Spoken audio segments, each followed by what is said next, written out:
What would be one example? Give an example from your experience or from your repertoire of what that might mean.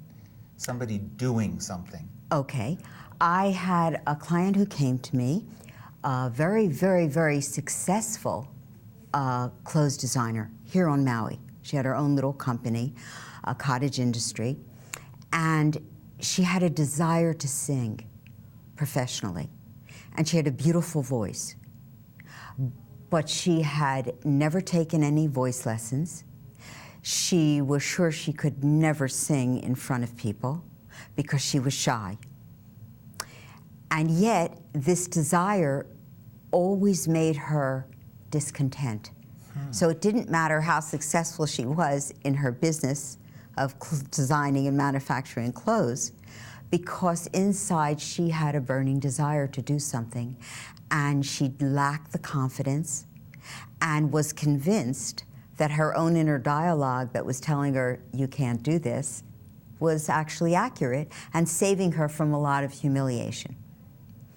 So because she had heard about me from other people, which is mainly how people come to work with me, I began to work with her.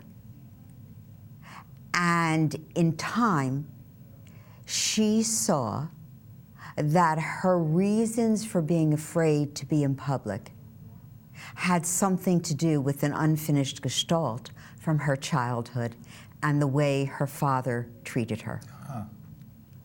And as she began to come to peace, because it's not enough to recognize what isn't finished. We need to be willing to do the work. In other words, just like a workout program, where if you don't exercise, it doesn't matter if you know exercise is good for you. Yeah. If you don't do the exercise, you don't get the benefit. Well, self-awareness is the same way. A lot of people would like to believe they can just read a book, now they've got it. But it doesn't stick because it takes self-effort. And it is through self-effort that you develop your capacity for self-awareness. And as you develop your capacity for self-awareness, you learn how to listen to your own inner wisdom. And as she did this, and she worked through Gestalt, because you see, in Gestalt, everything that happens in your world is part of you. There is nothing out there. It's all a reflection of what's in your own mind. Yes. And so what she realized was, in her mind, everybody in the audience really had a mask of her father's face on them. And she was absolutely certain they were going to condemn her and ridicule her for trying to do something that she had no right to do. She wasn't educated, she wasn't talented enough, who did she think she was? Well, when she began to see that and experience in her body the impact of that, she began to do the process that allowed her to actually resolve it to the place where she came to a place of being at peace. She could accept her father for who he was. The anger that she went through, which she did go through anger toward him, was just a stage. Actually, it was just a layer. You know, I'm sure you've heard the expression, it's a layer like an onion. You peel one layer and then there's the next layer. Well, anger is only a layer. Many of us are afraid to do real work because we think we'll get stuck in anger. But if you have a skilled guide, a skilled teacher, they would never allow you to get stuck in anger, because anger is harmful to the one that's feeling it. So therefore, out of care for you, they would never allow you to get stuck there. And so in time, she was able to come to a place of peace and acceptance, not only of herself, but of her father and of their relationship. And her part in their relationship, how her attitudes and her reactions to her father actually fed his negativity towards her. Yeah. So when she could own the entire experience, it resolved and dissolved.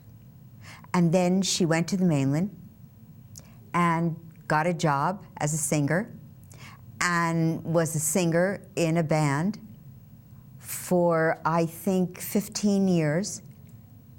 And then she came to a point in her life where she had proven everything she needed to prove to herself. She not only played on the mainland, she also played in Hawaii, and went on with her life. Dr. Rich Panza was an important influence as well. He was the first person you met when you came to Maui. And then there's another man named Robert Aiken. Speak of those two guys. They seem like they were very important to when you first came to Maui. One has to do with a Zendo here, and the other is a therapist. Yes. And what happened was when I put that little 1-inch ad in, and I said Gestalt practitioner, because I was a practitioner, I wasn't a doctor. And so I couldn't say Gestalt therapist. So I said Gestalt practitioner, and I put my name and my phone number in the Maui News. And at that time, I think the Maui News only came out, I don't know if it was once a week, it was 1973, or 2 times a week, or 3 times a week, but it wasn't a daily paper. And I got a call. And I got a call from the Maui Mental Health Clinic. And the gentleman that called me was Dr. Rich Panza. And he said to me that he was trained as a Gestalt therapist, and that he had a group at the mental health clinic that met once a week, and he would like to invite me to come and attend. And I was thrilled, because when I arrived in Maui in 1973, there was one psychoanalyst, and she had a practice here for 40 years, and that was it. There was no self-awareness, there was no growth movement. If you can imagine that. On Maui? That's right, in when those you days. Came here, there was no growth movement? There was none of that going on? No, not at all. In fact, what was going on? When you came, what was going on? Well, there was one radio station, and there were no movie houses except an old movie house in Wailuku that was a Filipino movie house. Oh my goodness. And so it was a very quiet place. It was a very still place. There wasn't a lot going on.